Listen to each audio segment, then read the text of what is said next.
my great honor to introduce him to the stage.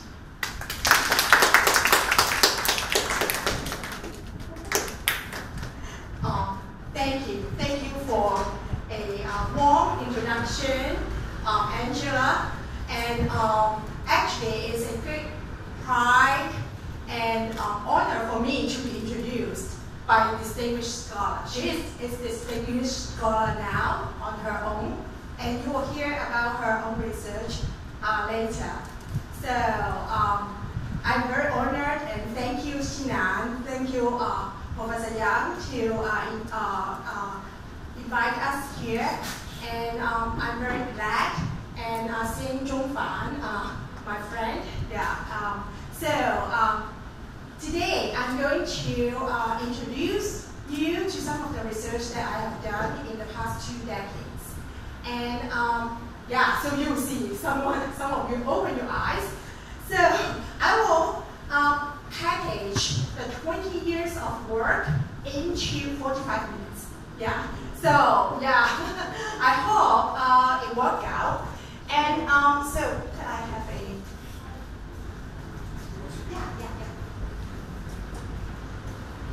And so let me give you a first, a story of it.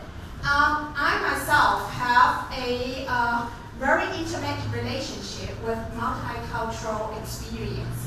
So I grew up in Hong Kong. Actually, in my first 20 years of life, I didn't leave Hong Kong. I didn't have even experience in sitting on planes, flying. In old days, in our generation, it's not that common. I think nowadays it's common. You guys have been, flying. Yeah, I see many faces. You are an international student, so you come from your home country. But in our time, actually, it's not so common for a young person, especially I come from a humble family. So for a young person who really travel elsewhere. And actually, Taiwan is one of the places where I travel, because when I was in my second year, I was an exchange student to Japan for a year.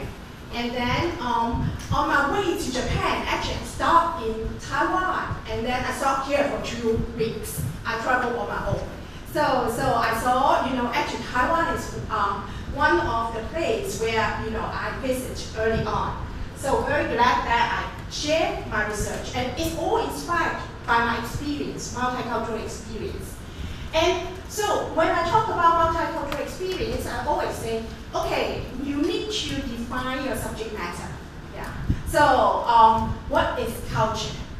And it's hard to define, because if you look at many literature, there are tons of definition.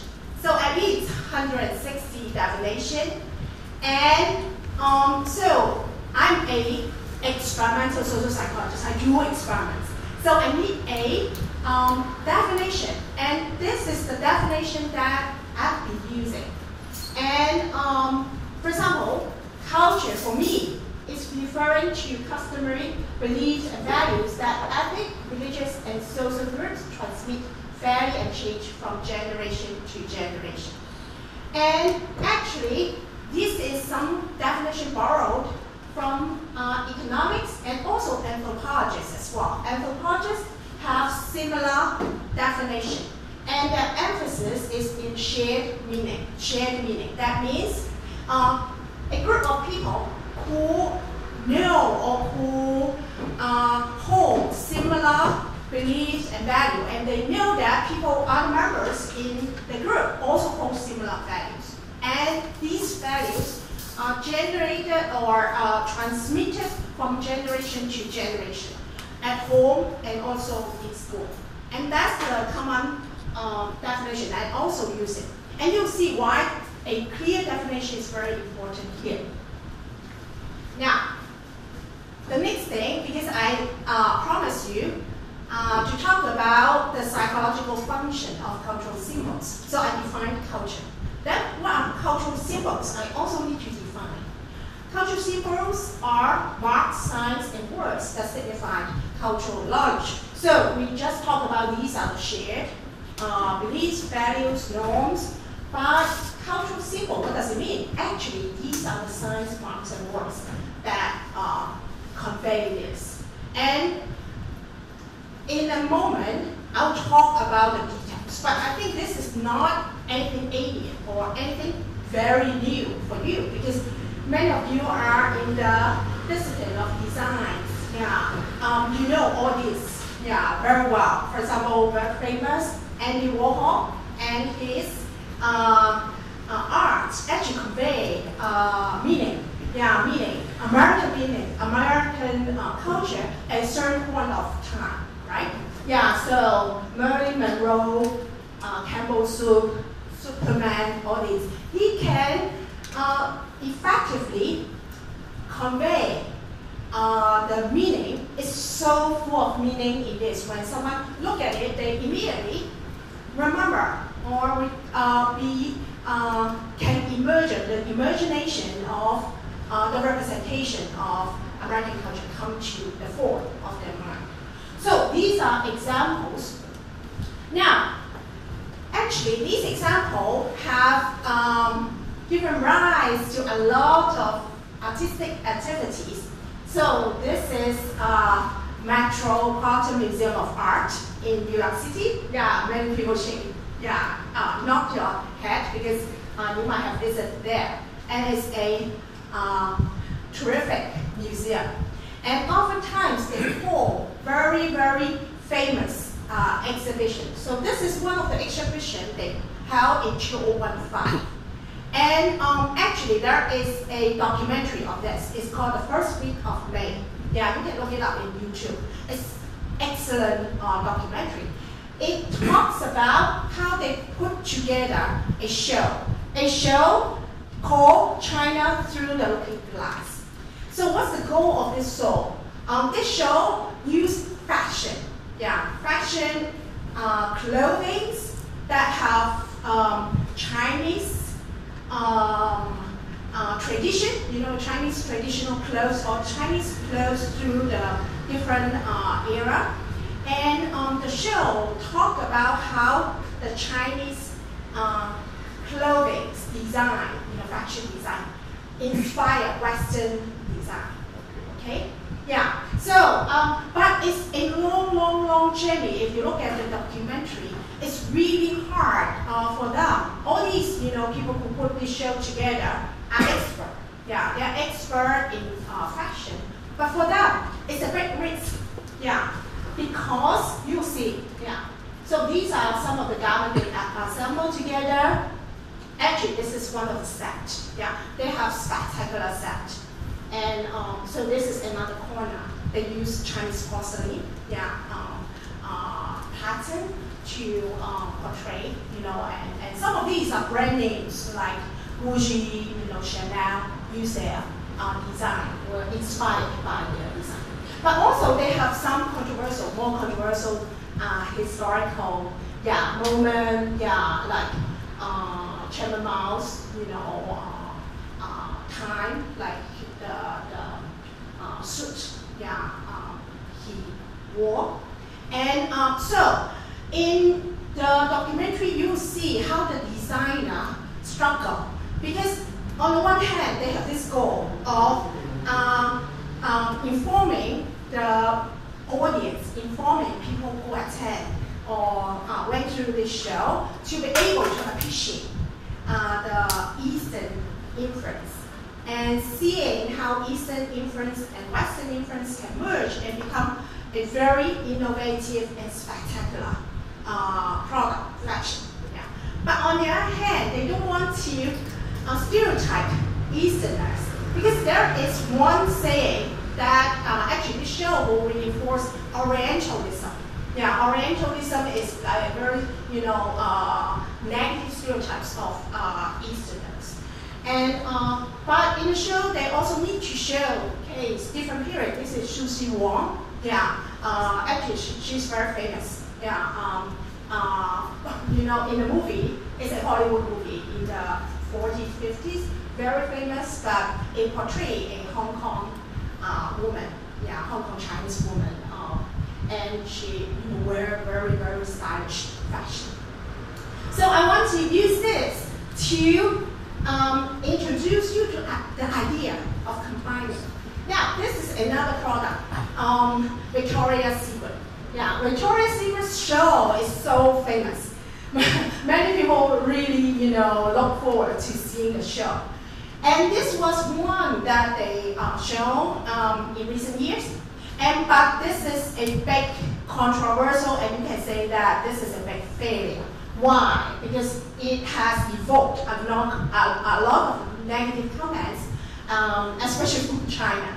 For example, there are heated debate in Chinese social media platform on 10.3 million viewers on Tencent concerns video platform said, actually they felt this type of display lingerie is distasteful, really ugly. And the main reason was failure to understand Chinese culture. Dragon symbolized Chinese emperor, not to be paired with reviewing lingeries. Yeah, dragon represent tradition and the old world, not what the target customers want to relate themselves to. So some of the people in the public, advertising thought, oh, this is a big failure. Okay. Now, so this is very interesting because in real life, in practice, as a designer, as a person who is make use of multiple cultural resources, how are you going to combine? How are you going to make it a creative, innovative product, not offensive product? Because here is a very negative example. Now, so far, you can see, I define cultural symbols, and also you see real-life examples that cultural symbols are loaded with cultural meaning. Yeah. For example, Andy Warhol, everybody look at it, it reminds them of America, at least at, the America at that era, okay? And also can evoke strong emotion. Now, actually, for me, for my own research, I'm very lucky because I can make use of these characteristics of cultural symbols to understand globalization. So I use these real cases, these materials in the reality and move it in my laboratory and do experiments. And in particular, I'll talk about three series of experiments that I did. One refers to cultural frame switching, the second is cultural mixing, and the third is cultural attachment. So, what is cultural frame switching? And this is again an art. You recognize this artist. They are very famous Mexican female artist. And this was a portrait of herself. Actually the name of the painting is called Self-Portrait, on the borderline between Mexico and the United States. Because she lived in Detroit at that time, because of at that time, her husband, her partners, commission work. Her partner is big,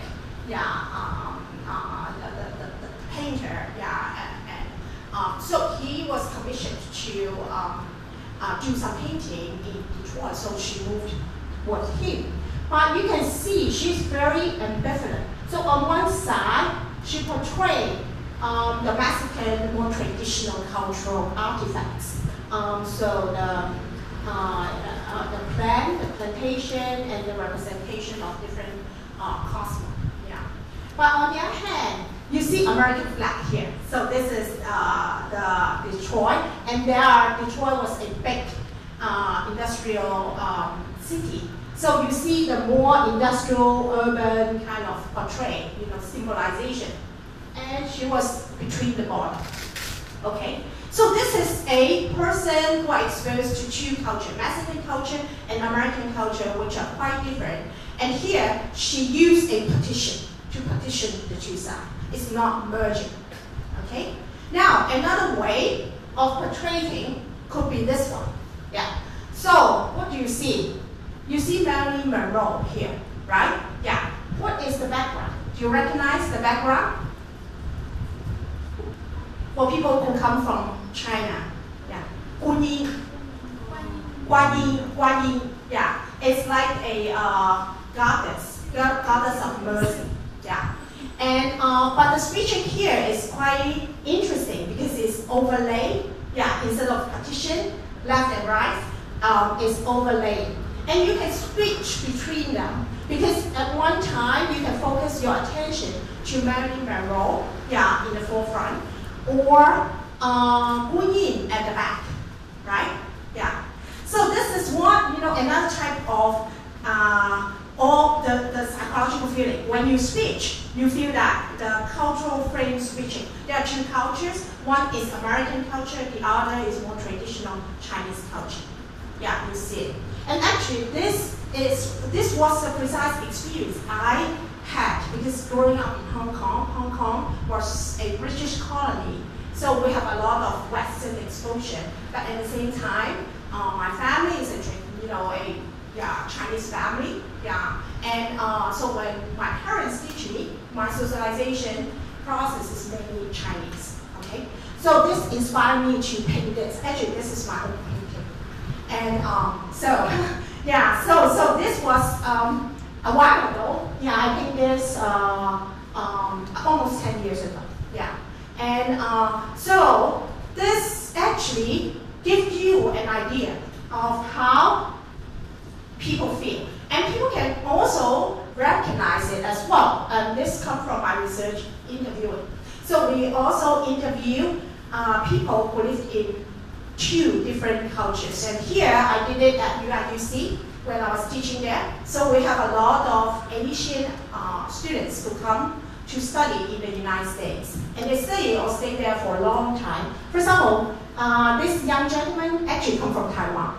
So he said that, well, since I lived in both places, and like every year I go back to Taiwan to visit, I find myself changing within the two cultures. It's like I go back to Taiwan, they sometimes get scared of me because I'm too open and stuff.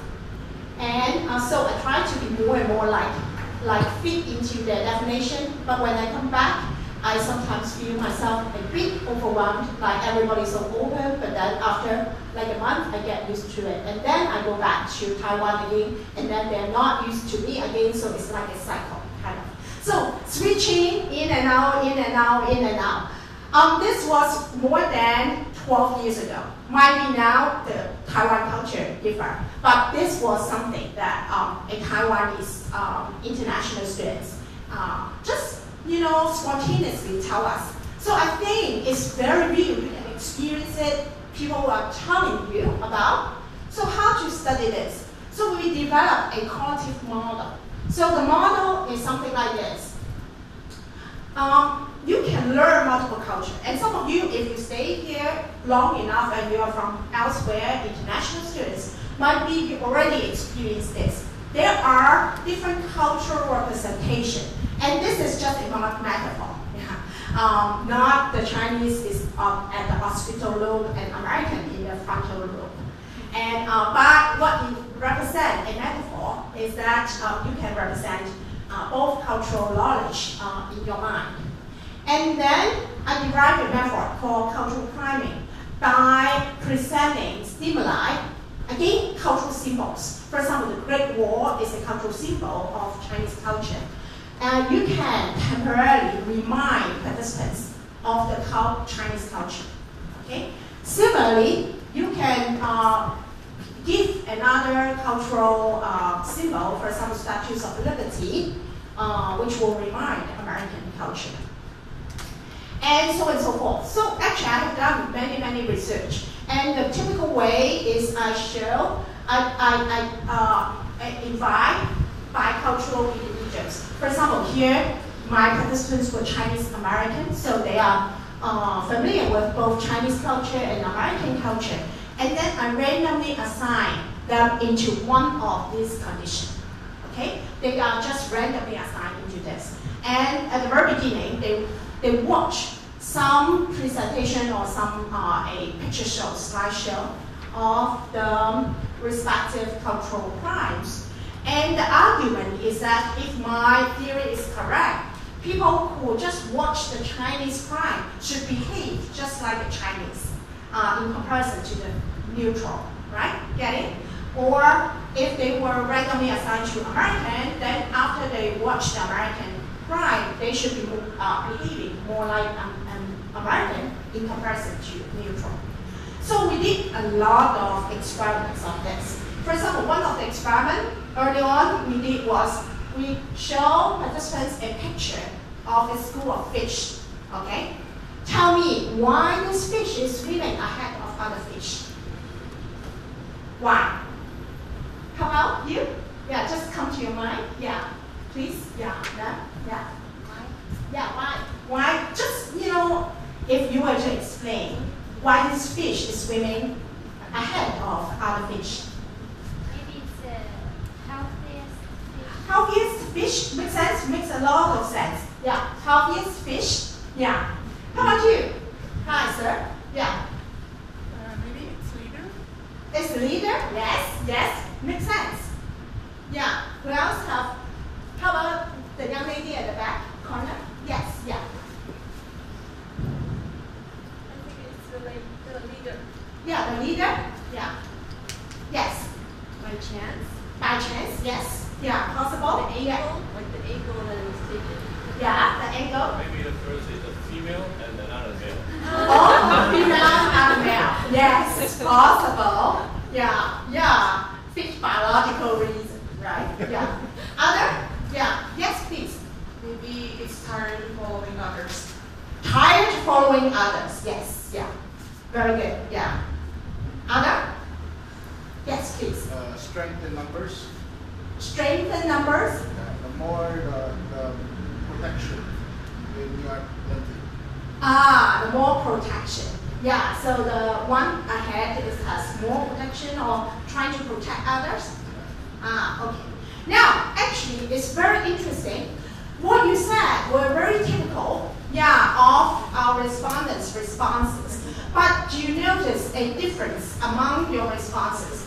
Some of you, actually, the focus of causation is in the actor in front. So the actor is the leader. Okay, some internal attributes. The actor wants something or have certain ability. So that's why this actor is swimming ahead. But another type of responses is because of the environment or because of the fish behind. Maybe the fish behind is chasing this fish. So this fish have to swim ahead. Yeah.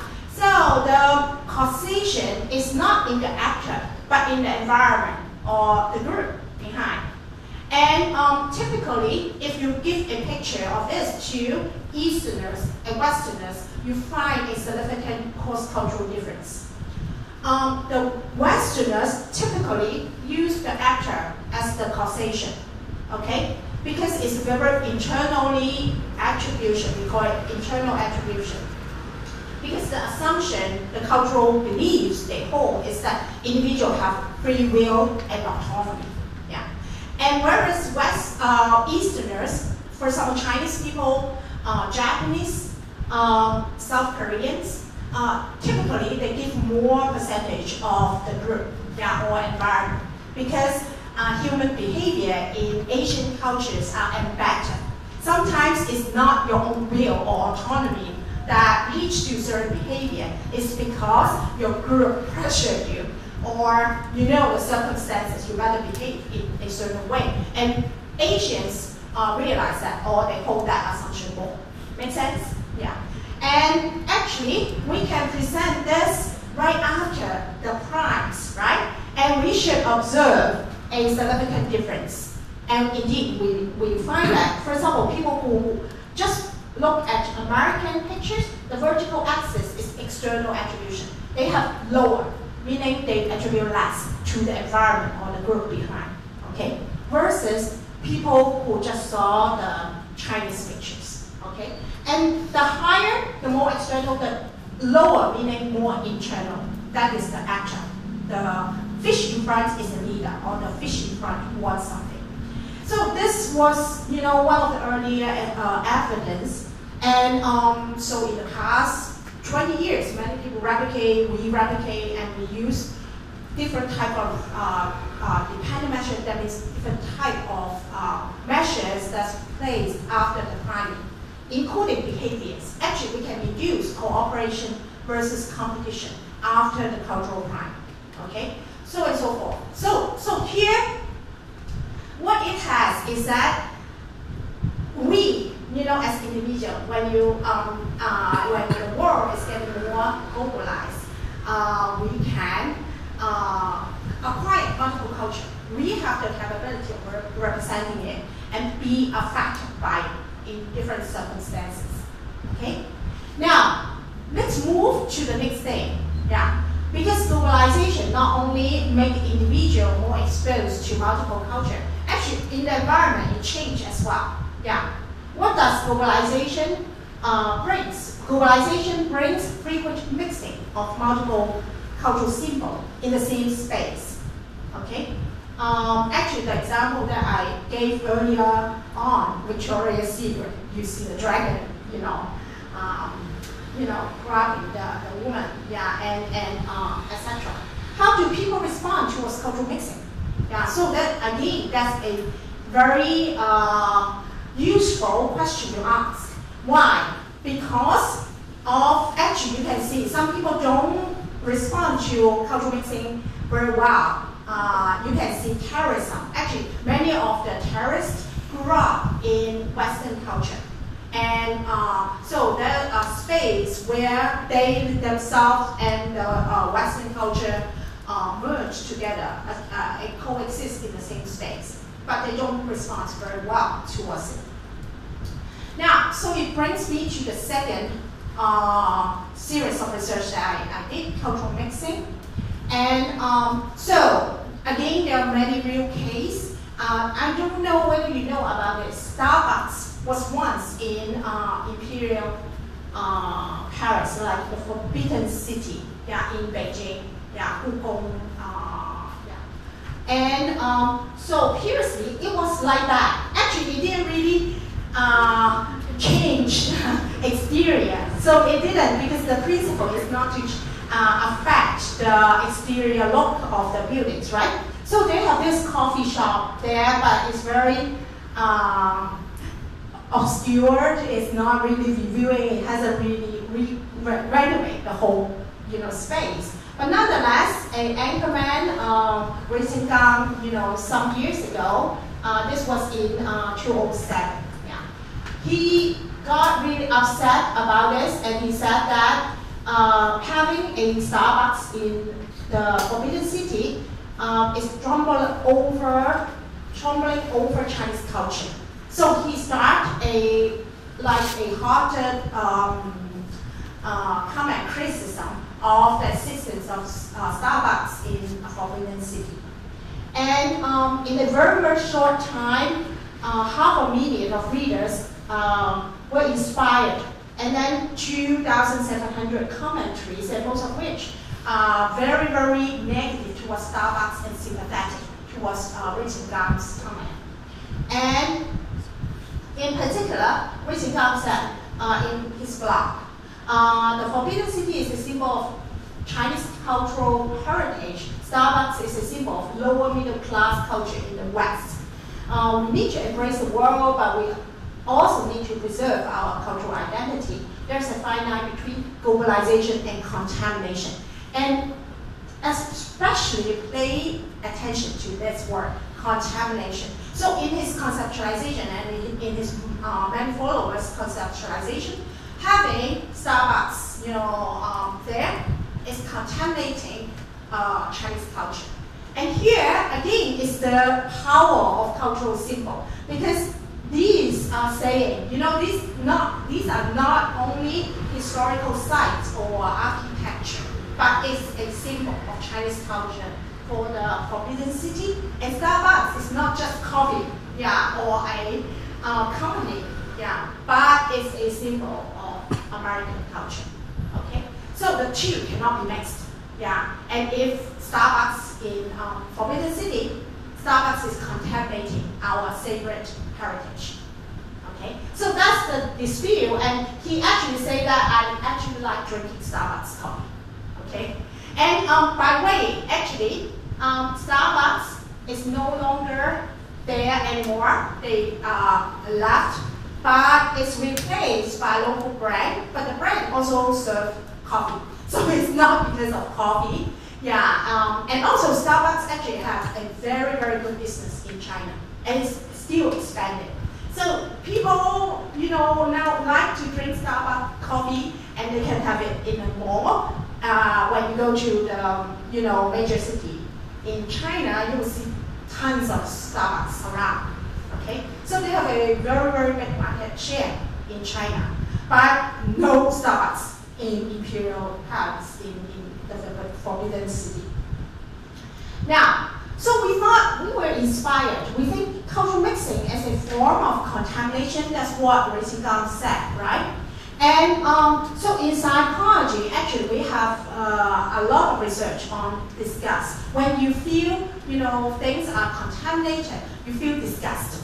For example, you taste bitter taste, or there are moral or roaches, moral transgression, unfairness. You have this spontaneous response of disgust. And we thought, okay, let's take advantage of this type of responses, because it is very natural response. So we think, okay, how about can we simulate that? So in the physical contamination, it's not hard to simulate. For example, if you have a clean object on yourself, and there are clear contaminant, you put the contaminant on top of the clean object, like mixing. This would generate disgust. I saw a disgust face in front of you. I mean, yeah, on you. Yeah, so many of you, I saw disgust faces as well. So, what we can we do it for culture? Yeah. So, for example, this is the typical American, or actually we pilot test this. People feel very American. Yeah, macaroni cheese. Yeah, very American like this food. And these are very Chinese. Yeah, xiaolongbao. What if you mix? How about this? Do you like it? Oh, yeah. People have that response, right? Yeah, disgust. Yeah. And so, we indeed make a lot of stimuli like that. For example, Chairman Mao's head on the Lincoln Memorial, Oni's head on the Statues of Liberty, and here is the merge of Chinese flag and American flag. Okay. So now you can see you should discuss what if we show this to white Americans. Okay. So indeed we did now Confucius had in Rushmore. Yeah. Fun, right? Yeah. We had a lot of fun in the dragon here. Yeah. In creating this. So in experiment, what we did was we show either a pure American, pure Chinese, or side-by-side stimulus, or mixed two participants, and ask them how much they feel about, or how they feel about it, how much disgust they feel about these images. And again, we find among white Americans, we show this to many people, many groups of white Americans. There's about 1,000 of them now. The vertical axis is disgust. The higher is the more disgust. And you see, if it's just single American, single Chinese, side by side, there's not that much disgust. But when it's mixed, it's significantly more disgust. Okay? And these are the physical contamination. That is the roach on your pizza. Okay? And of course, they're more disgust, but again, it resembles the same pattern. The mix is always more than the rest, than the side by side. Okay, and that's no natural. And so that's very interesting result.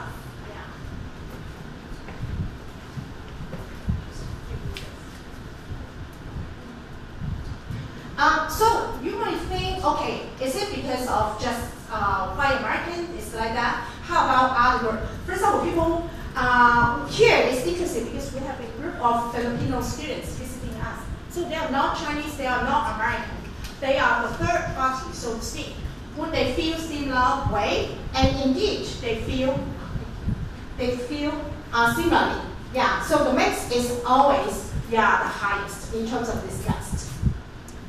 Now, you might one thing you would want to know who show the largest disgust. So these are the different lines, and actually I want to draw your attention to this concept, need for cognitive quotient. So this is a psychological concept. What it meant, defined by two things: an individual's desire to have a firm answer, aversion towards ambiguity. So if you are high in need for cognitive quotient, you want a clear answer, firm answer, and you don't want ambiguity. So you don't want uncertainty.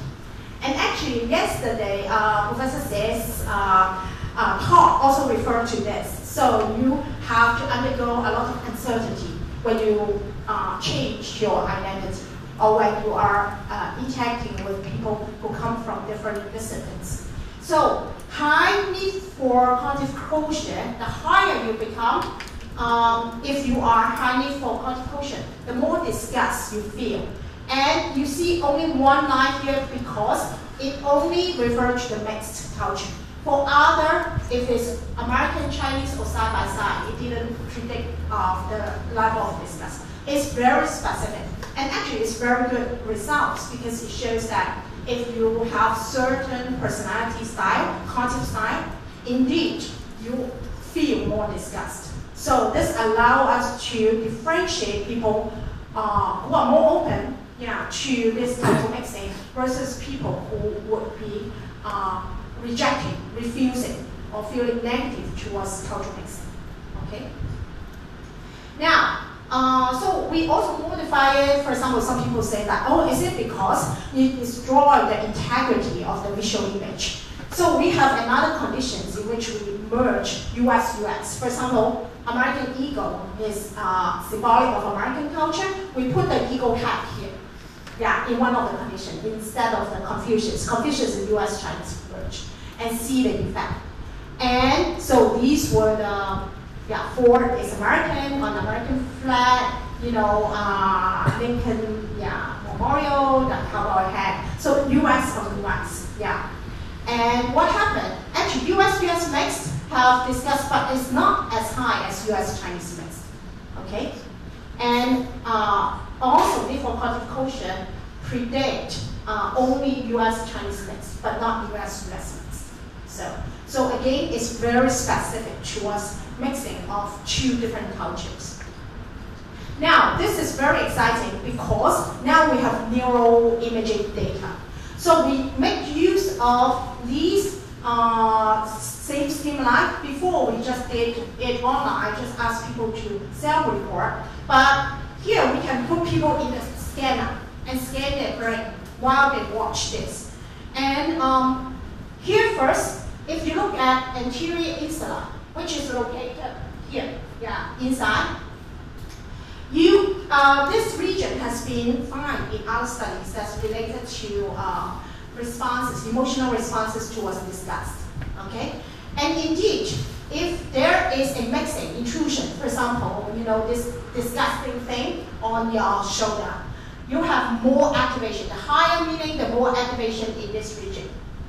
So this is a good validation because indeed, by presenting this stimuli, you can elicit the activation of the disgust center in your brain. Now, this is the culture. Actually, this is our target. We want to see whether putting Chairman Mao's hat on the Lincoln Memorial would make white American also have the neurological response of disgust. And indeed, we find that. Okay? And when you do US mix, you don't have that type of disgust feeling. So this is a highly, consistent response pattern for both the neural and the behavior. And I think the most exciting part of research is related to here at National Cheng Kung University. Because now we are trying to connect socio-political cultural psychology to neuroscience.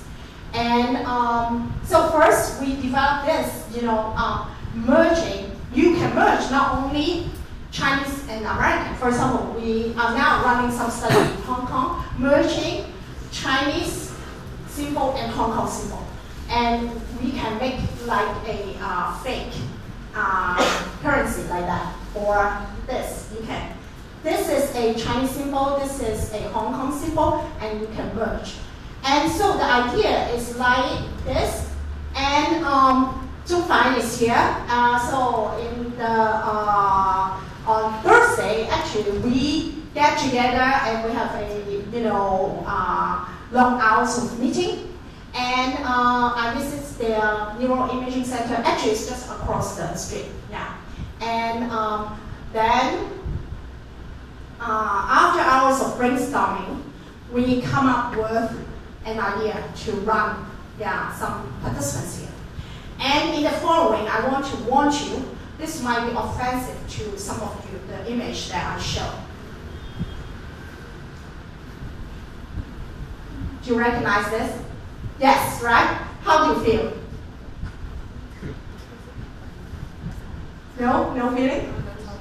Yeah. You feel something? I feel it's just something a dream. You dream? Yeah. So actually, this is a symbol of Taiwanese culture or Taiwan, right? It's also a symbol of AMT. Ah, okay. That's Not good that- to consider. It's Yeah. not that different. Ah, okay. So you don't feel that that's different. Yeah. Songjing, Jinantang, yeah, and Taipei. Yeah. Some of you, international students might not know it. And this is, of course, in Beijing. Yeah. In front of Tiananmen Square. And so, by merging these two, actually we can have a culturally mixed symbol. And I think the interesting thing here is that because at National Cheng University, they have a derived, actually it's a very pioneer and forefront scanning method. It's called hybrid scanning, linking two scanners together.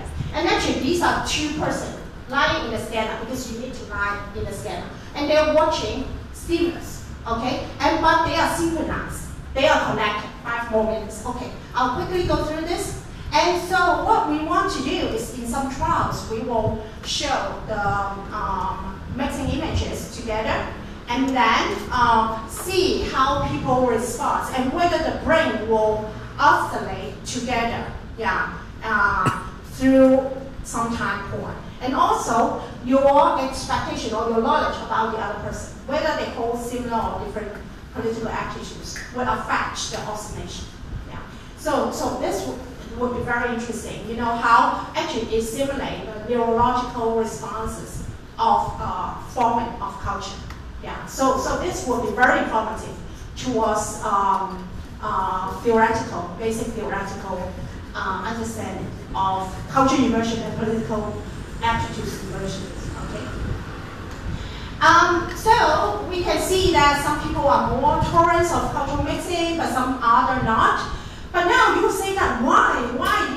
It's so fun to mix culture. I think especially for designer, you can generate a lot of ideas by mixing culture. Why would some people be so, hang on to their mixed, is that problematic for them?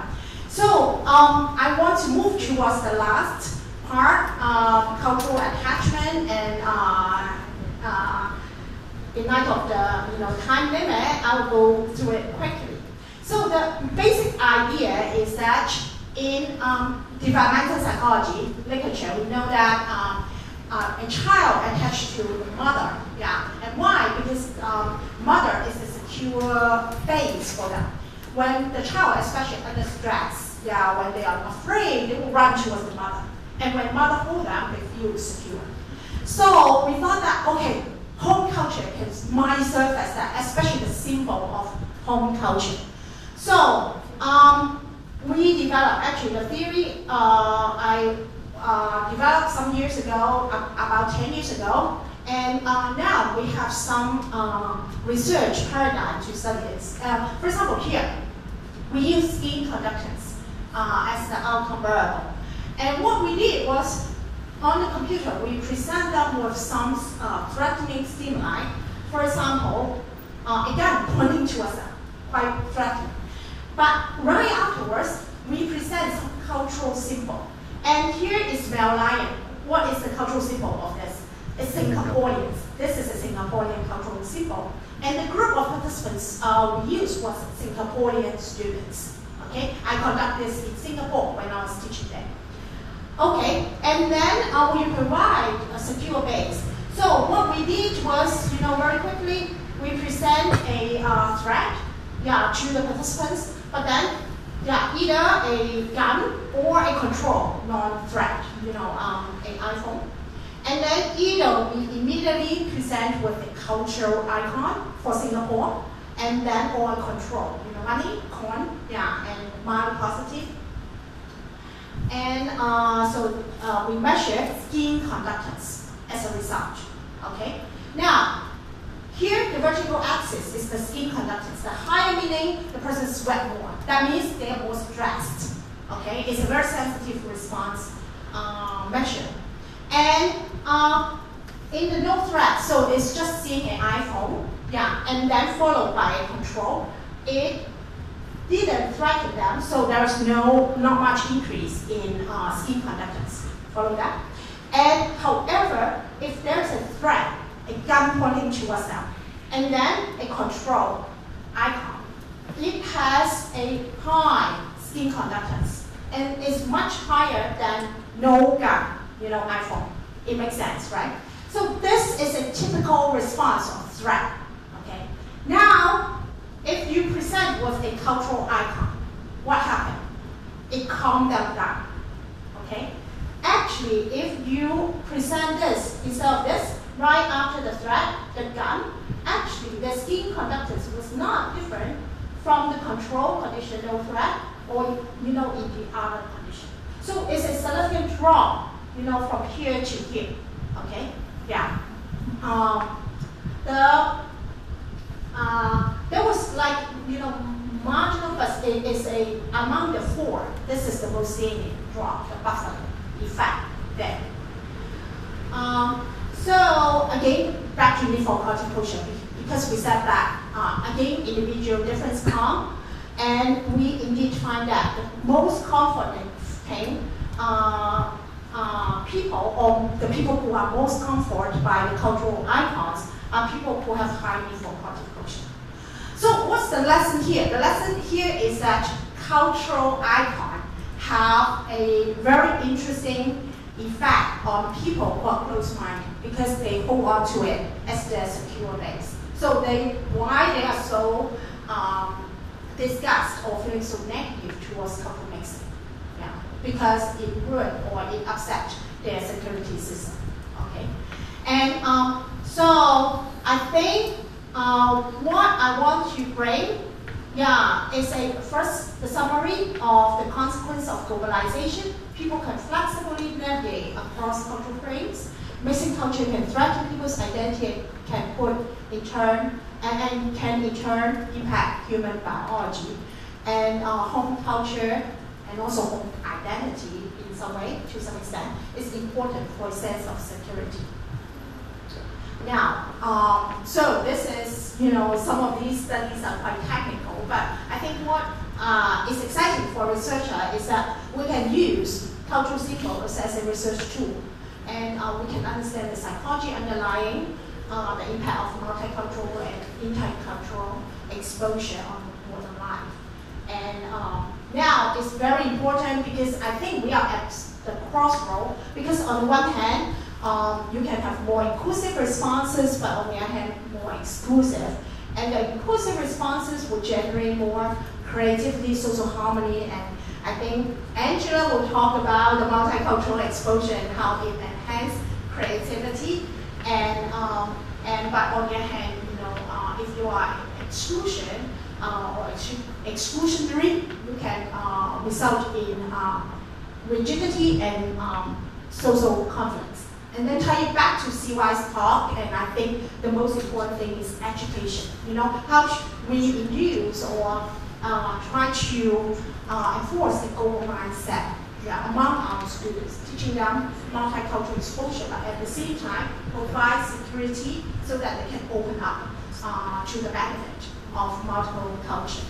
And thank you for your attention. If you want to understand more or get more information, you can get to here, www.YING, my name, .org.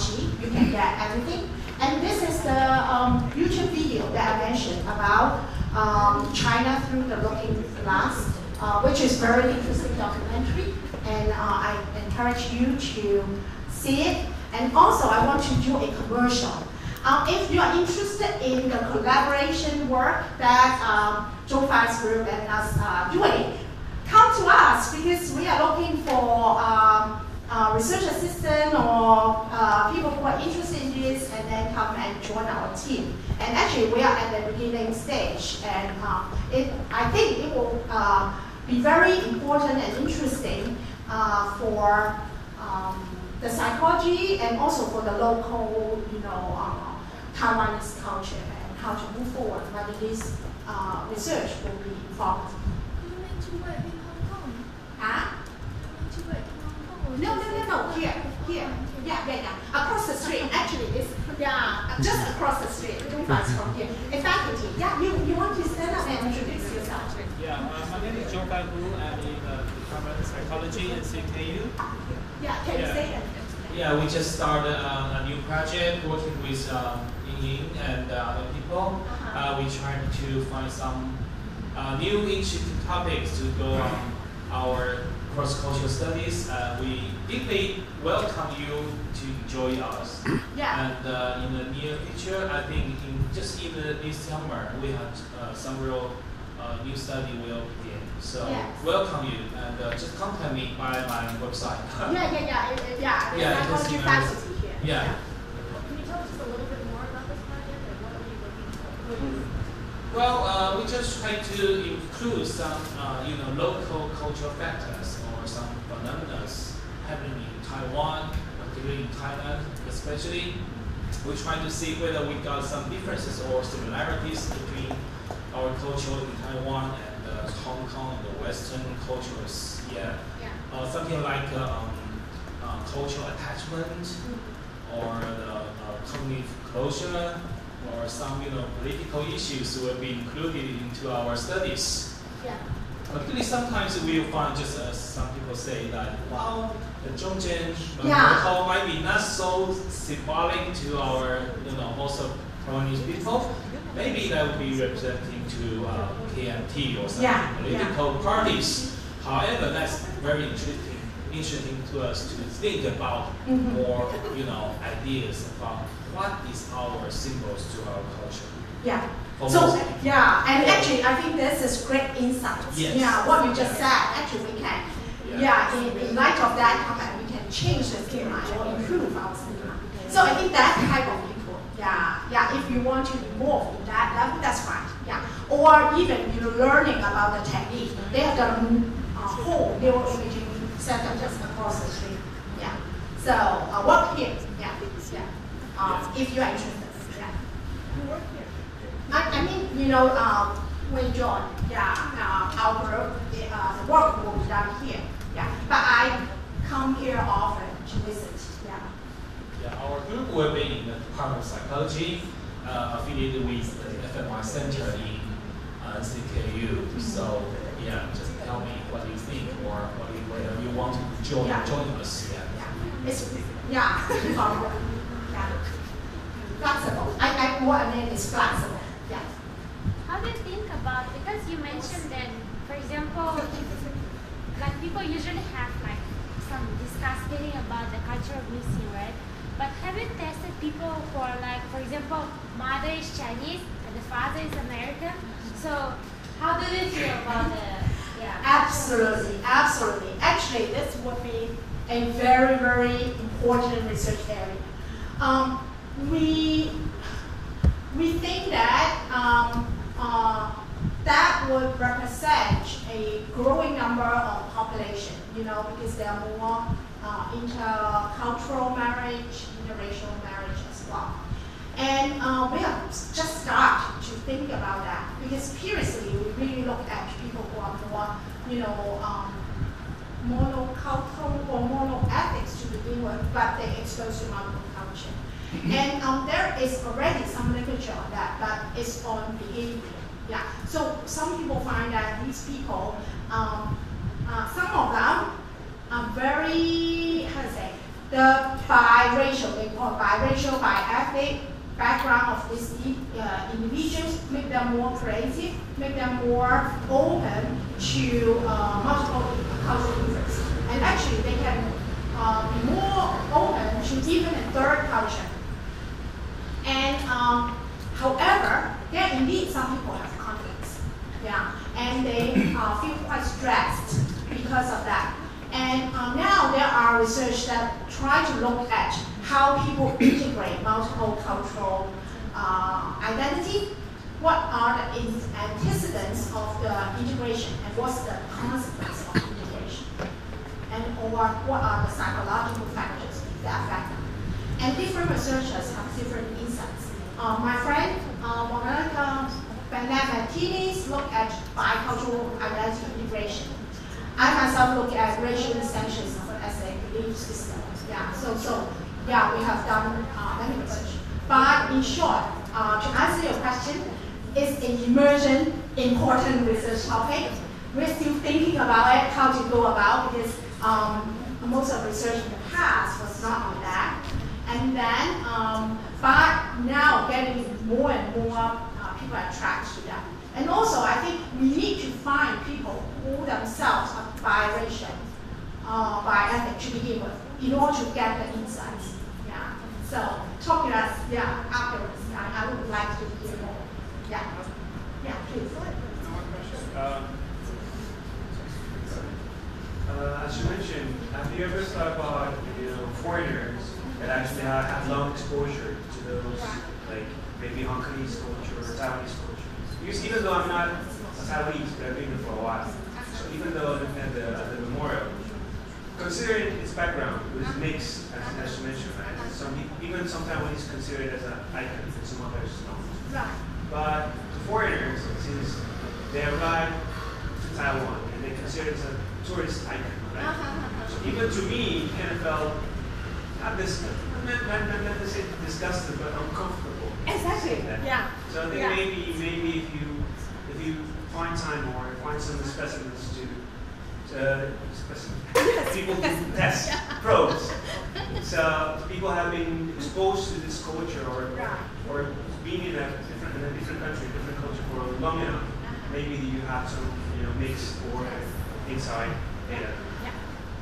Excellent point. Yeah, and indeed, we would love to start more research or do more research on that. And actually, the whole idea of cultural attachment, the last part, was inspired by Indonesian students who studied in Singapore. And actually, we have a sizable group of Indonesian students studying in Singapore. And one time I talked with them, and and it's very interesting. What they talk about and how they see their own Indonesian culture and Singaporean culture. The two places are quite different. Yeah. But the longer they stay in Singapore, actually they will find they can confer security from Singaporean icons. Yeah. So excellent. Yeah. So still a lot of unknowns. Yeah. Join us. Yeah. Thank you, Professor. It's fascinating. Actually, I have a few questions, but we'll see what we get to. But so I was just comment that actually it's becoming a growing geopolitical issue, political issue with more multicultural people and more monocultural people, right? Like literally with Brexit and Trump.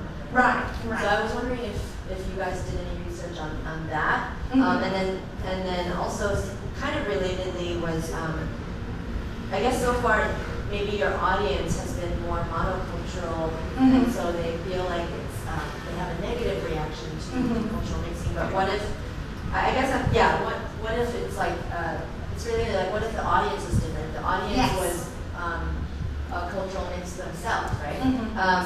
Maybe there would be a different result. And then relatedly, cultural mixing's impact on creativity creativity and social innovation, like Yes, related to yes. this topic. And then I was just gonna say that I remember this reminded me of when I had made dumpling spaghetti. When I was living in Japan, purely out of convenience, like you could buy dumplings and cook it is really easy. Yeah. You can buy like spaghetti bags, like and then like you just mix it. Yeah. Kind of like ravioli, but Yeah, like yeah, Chinese yeah, style. yeah, yeah. And like my brother found it disgusting, but then like when he actually like the idea of it, and then when he actually ate it, it was good, right? But I was like really excited about it. So I was just thinking like the difference between my brother and I is probably not that he's definitely bicultural, but but I'm probably more even more like he's like I moved around more than he did. I see. So I wonder if that had anything. Yeah, and then the last thing was like terrorists. How is this?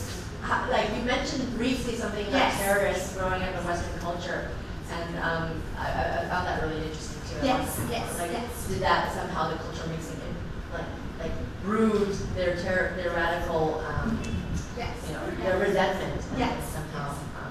Anyway, lots of questions. Yeah. Thank you for the excellent questions. Let me answer. I think I broke down into 4. The first, whether we have fine, for example, by racial, by ethnic participants in our study. We have not so far, but we have people who have been exposed extensively to 2 cultures. So that's the typical, bicultural people. For example, Chinese or Korean living in America for a long time. They even grew up in America, or people who have been educated, in both Chinese and American culture. So, and we would love to have, biracial, bi-ethnic participants, but it's not so hard, not so easy to find enough participants. So it's more of a practical reason. And we are very intrigued, but I think down the road might be 5 to 10 years later, because it's a growing population. Yeah, indeed, it's a growing population, but so far in the past, it's hard. It's not the term third culture too, right? Yes, I heard. And actually, that's maybe what I mean. It's not just by ethnic and by culture. Right. It's actually third culture too, which is somebody who moved a lot between cultures at a certain age, right? Like which is actually a whole different group from just growing up stably in another culture. Like that's. Yeah. Actually, over the years, many of the students in my class are third cultural kids. I taught at UIUC and then in Singapore. Always, because my class is on culture, so I attract a lot of third cultural kids coming and share experience. But as a research target, it's kind of not sizable. Because we need this. Enough number. They have to be in person, I guess. That's why, because there's these huge. It is online. Community. Do you guys know the online? That is possible. So actually, we are now still running a lot of study involving Donald Trump too. Actually, they are running it. And I run a lot of different study, different combination.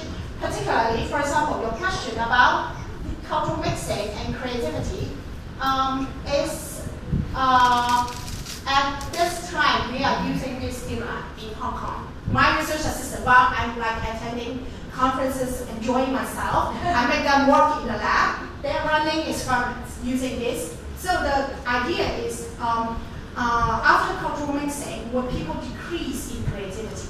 Who will decrease? Who will increase? And actually, we have some idea. So now we are testing it in Hong Kong using this schema. So I can report to you in my next talk. It might be next year. And when we have results, findings, and but they are running. And again, the message is that a lot of unknowns. These are phenomena that's just emerging, and we are trying to use different methods. To better understand it. And if you are interested, come and talk to us, join us, or give us information, give us your help. We will be very grateful. Thank you so much.